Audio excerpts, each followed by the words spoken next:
beaucoup de Béninois, nos ancêtres Béninois qui ont quitté ici et qui se sont retrouvés par exemple en Haïti. Oui, La route des esclaves. Ouais, mesdames et messieurs, on retourne un peu dans le passé. Pourquoi il y a un lien historique et culturel entre l'Haïti et le Bénin? C'est pour ça que je vous fais comprendre qu'actuellement, je suis à Ouida, bien évidemment, au Bénin. Et pour tous les Haïtiens qui me suivent, j'ai envie de vous transmettre, partager cette histoire avec vous. Donc, dites-nous un peu, qu'est-ce qui s'est passé ici sur la route des esclaves? alors déjà, je te présente cette place où on se trouve ici.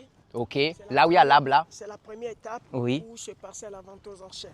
Donc c'est ici La que vente aux enchères, donc on vendait les esclaves. c'est ici que les Blancs venaient acheter nos ancêtres. OK. Et une fois qu'ils étaient achetés ici, Oui. pour que chaque acheteur va arriver à reconnaître son marchandise à la destination, pour Oui. ne pas avoir de discussions Oui. entre eux, Oui. les Blancs proposaient l'idée de maquage. Et là où on maquait les esclaves au fait chaud, c'est précisément la maison que nous avons en face de nous. Attendez, donc la maison qui est là-bas, c'est là-bas qu'on C'est maque la les place esclaves. où se passait le maquage des esclaves. OK. Si je dis la place, ça ne dit pas que je ne parle pas de la maison. C'est-à-dire la maison qui est là n'a rien du tout à voir dans notre histoire. D'accord. Parce que la maison a été reconstruite après. OK. Mais c'est sur cette place-là où le forgeron vient travailler, fabriquer les barres de fer pour pouvoir maquer les esclaves au fer chaud. Et l'endroit où on maquait les esclaves, c'est 3 endroits différents. Et c'est au maître de choisir la partie qui lui convient. OK. Donc la première partie, c'est derrière les coups. Et la deuxième partie, c'est ici. OK. Et la troisième partie, c'est là. Au niveau des fesses. Des fesses. Alors, une fois que le Mais c'est maître- quel maquage qu'il faisait? Alors- C'est-à-dire qu'on maquait, il y a des initiales qu'on était en... que je m'appelle Hippolyte, Ouais. je suis français, mon nom Hippolyte commence par H, français commence par F. Le forgeron doit fabriquer un bas de fer qui portera les 2 lettres H pour F. Hippolyte le OK, français. OK, Une d'accord. fois que le bas de fer est composé selon le nom de l'acheteur et son pays, c'est là que le forgeron doit mettre le bas de fer composé dans le feu.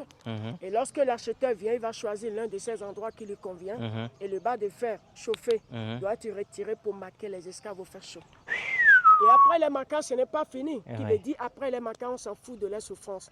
Il y a des piments. Donc ça veut dire que même si ça s'est infecté, en fait, on... On s'en fout de ça. Il y a des piments rouges, brisés, qu'on doit faire passer dans les plaies. Et c'est une manière de pouvoir les faire souffrir plus en les faisant comprendre que lorsqu'ils seront embarqués sur la route, s'ils cherchent à s'évader, qu'on les attrape, ce qui va les arriver serait plus fort que ce qui les arrive ici. Waouh. Voilà. Waouh, OK. Extraordinaire. Maintenant, après ceci, quand ils font tout ça, ils vont directement à la porte du non-retour, mais il y a d'autres étapes. Après, lorsqu'on entend parler de la route des esclaves, c'est un parcours qui comporte de 6 étapes importantes. Donc là où nous sommes ici, c'est la première étape. D'accord. La deuxième étape, c'est l'arbre de l'oubli. Et D'accord. l'arbre de l'oubli a été planté par le roi Agadia en 1727. OK. Dommage qu'aujourd'hui, on ne pourrait plus visiter l'endroit. Oh. Parce qu'un l'arbre authentique est tombé. OK. Mais l'emplacement est en chantier aujourd'hui. D'accord. Mais l'arbre de l'oubli planté par le roi Agadia est un arbre sur lequel que tous les esclaves vendus ici, marqués au fer chaud, embarqués sur la route, devaient s'arrêter pour tourner autour de l'arbre. Les hommes 9 fois, les femmes 7 fois. OK. Après avoir tourné autour de l'arbre, ils devaient oublier qui ils sont, d'où ils sont venus, leur identité, leur culture, leur passé pour devenir des hommes debout, mais qui n'auront plus rien du tout dans les sangs ni dans les corps avant d'être déportés par les Européens. Waouh. Donc après avoir fini de faire le tour de l'arbre de l'oubli, ils seront convoyés à l'intérieur d'un village qui est appelé de nos jours Zungbodi. OK. Et alors ici, nous sommes arrivés à l'intérieur d'un village communément appelé en langue locale Zungbodi.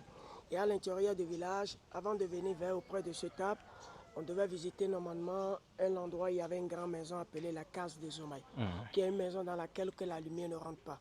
Et lorsque les esclaves qui de l'arbre de l'oubli arrivaient vers la case des Zomaï, on les fait rentrer dans la case et les garder dans la case pendant 2 à 3 semaines dans l'obscurité.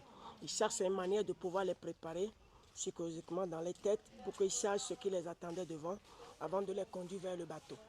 Et après avoir passé ce temps dans la case, que le moment important est arrivé de les faire sortir pour les amener, on attend l'arrivée des maîtres qui devaient venir avec des balances. Et sur ces balances, les maîtres devaient recevoir les esclaves pour les déposer pour voir les poids. Celui qui est fatigué, il est vivant, mais il ne pourrait plus continuer le voyage. Celui qui est malade, il est vivant, mais il ne pourrait plus continuer le voyage. Ceux qui sont décédés, pour eux, c'est fini. C'est pour cela qu'à l'intérieur du village, ils ont creusé un grand trou de 10 mètres de profondeur, 10 mètres de largeur, appelé la fosse commune. Et à l'intérieur, au niveau de la fosse commune, les morts, les fatigués et les malades sont tous convoyés pour être enterrés. Et aujourd'hui, la fosse commune aussi est en chantier. C'est pour cela qu'on n'a pas pu aller là-bas.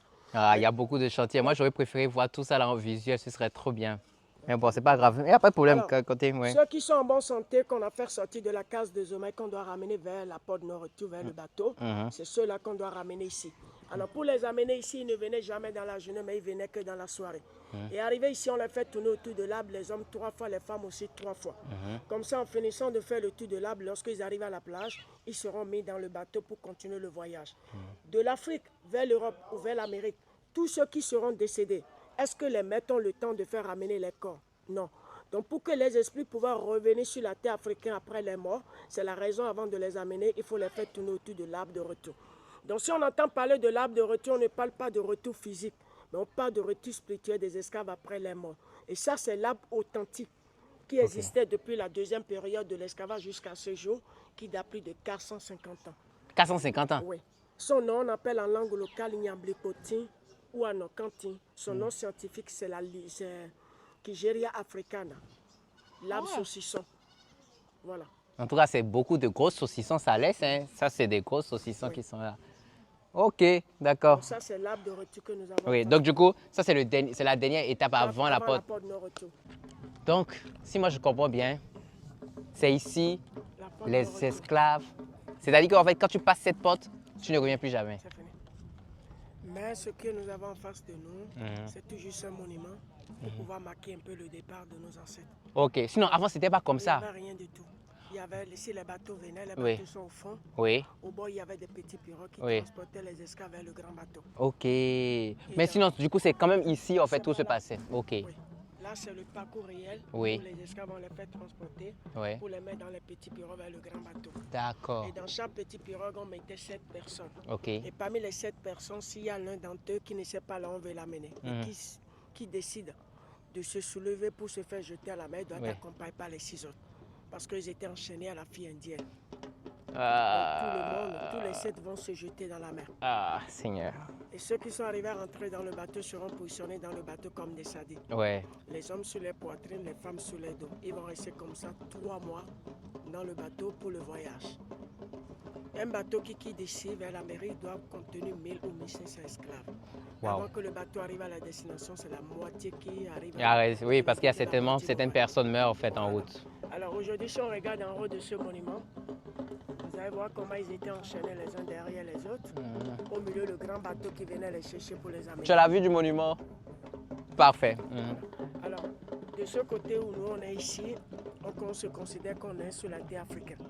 Mais lorsqu'on essaie de franchir la porte pour se retrouver derrière la porte, on n'est plus sur le continent africain, mais on est sur le continent européen.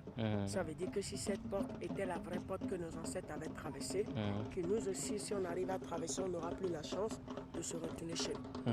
Donc c'est ça que nous appelons la porte nord-retour à la plage de Ouidah, qui est la dernière étape où nos ancêtres doivent franchir avant d'être envoyés. Je vois. Voilà. Ok. Maintenant, je vais vous poser une question. Peut-être la question, est-ce que vous avez déjà entendu parler de l'Haïti? Moi, j'entends parler beaucoup parce que je travaille avec les gens qui viennent de là-bas. Ah, vous travaillez beaucoup avec les gens qui viennent de là-bas. Et parce qu'on a beaucoup dit qu'en fait, il y a beaucoup de Béninois, nos ancêtres Béninois qui ont quitté ici et qui se sont retrouvés par exemple en Haïti. Oui, c'est normal. D'accord? Oui. C'est normal. Donc, est-ce que ça vient aussi de ce mixage-là, historique? Oui. Ok. C'est pour ça qu'aujourd'hui, beaucoup d'entre eux décident de revenir à la source pour comprendre leur origine, leur identité, leur culture. Parce que si on parle aujourd'hui d'Haïti, pas que d'Haïti, si on parle d'Haïti, de Guadeloupe, Martinique, Brésil, Amérique, les Noirs qui sont là-bas aujourd'hui sont les descendants de nos ancêtres. C'est ça qui fait qu'aujourd'hui, beaucoup d'entre eux décident de revenir en Afrique. Parce qu'il y a une thèse qui circule aujourd'hui dans tous ces continents qu'ils appelaient des tests ADN. Oui. Donc à travers ces tests, ils arrivent à trouver qu'ils sont au moins 5%, 10%, 2%. Et c'est ça qui les pousse à revenir à la source pour reconnaître leur identité. Ok. Et c'est normal. Et moi, je les encourage beaucoup à venir au Bénin parce que le Bénin est la terre de leurs ancêtres. Et le Bénin est le seul continent en Afrique de l'Ouest, sur 100%, à donner au moins 60 à 70% des esclaves déportés d'ici. Ok. Parce que si on entend parler du Bénin, il ne s'agit pas du Bénin à l'époque, mais il s'agit du royaume de Dahomey. C'est ça. Qui était un grand continent qui est différent de l'actuel Bénin dans laquelle nous sommes aujourd'hui. C'est ça. Oui. Voilà. Ok, c'est parfait. Donc, du coup, tu vas regarder la caméra et tu vas dire tout haïtien. Vas-y, tout haïtien. Tout haïtien, Moins vle, moi, voulez, nous vini nous venir visiter visiter pays moins. pays moins. Tout haïtien, Tout haïtien, moins vle, moins vrai. nous venir visiter Nous venons visiter pays moins. pays moins. Venez visiter le Bénin, venez visiter notre pays, c'est important. Moi, remets nous. Moi nous. Moi, remets nous. Moi remets nous. Voilà, parfait. Moi, remets nous tout haïtien. On vous aime énormément. Voici la petite histoire. On aurait plus préféré avoir en fait vraiment plus de visuels par rapport à ce qu'ils ont subi. Mais quand même, vous avez quand même eu l'histoire de par notre cher monsieur. C'est quoi votre prénom? Hippolyte. Merci du fond du cœur. Merci de nous avoir narré un peu l'histoire. Donc, il faut savoir que en fait, comme on le dit toujours, même peau, même couleur de peau, même origine, même histoire. Les gars, soyons unis, c'est très important. Les Haïtiens, on vous aime énormément. À tous les Noirs qui ont quitté ici, qui se sont retrouvés ailleurs, on vous aime énormément. N'hésitez pas à venir à la racine pour découvrir, pour apprendre, pour voir vos origines de base. D'accord? On vous aime énormément. Prenez soin de vous et puis, à ciao.